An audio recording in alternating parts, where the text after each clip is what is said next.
Bongkar dugaan pungli di sekolahnya, siswa di Bekasi terancam dikeluarkan. Seorang siswa SMA N2 Cibitung, Bekasi, Jawa Barat, terancam dikeluarkan dari sekolah karena bongkar dugaan pungutan liar pungli di lingkungan sekolahnya terhadap 600 siswa. Dugaan pungli terhadap 600 siswa sekolah itu mulai dari Rp1 juta hingga Rp2,5 juta yang berkedok pembangunan pagar dan pembangunan halaman sekolah yang becek. Kasus ini terungkap setelah siswa itu mengadu kepada politisi Ronald Aristone Sinaga, yang lalu memposting aduan tersebut di Instagram @brorondem. Akun tersebut juga membagikan beberapa tangkapan layar yang berisi pesan aduan pelajar lewat direct message.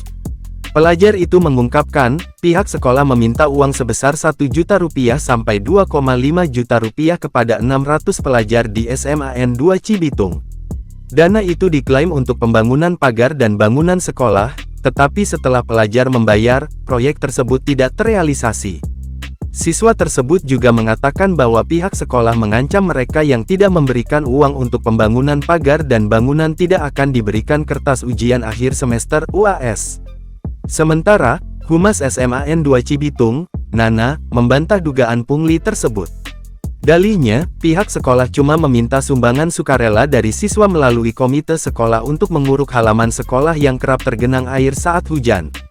Sekarang punglinya di mana? Itu sumbangan, sukarela. Tinggal terserah orang tua mau nyumbangnya berapa, bahkan ada yang tidak nyumbang, kilah Nana.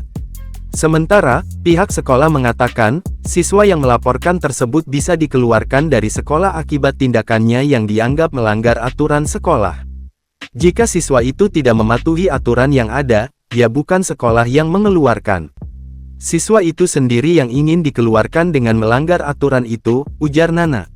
Nana juga menyatakan, pihaknya belum mengetahui siapa pelajar yang membongkar kasus tersebut.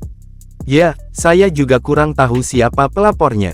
Bisa saja orang luar yang mengatasnamakan siswa, atau mungkin siswa sendiri yang melakukannya, katanya.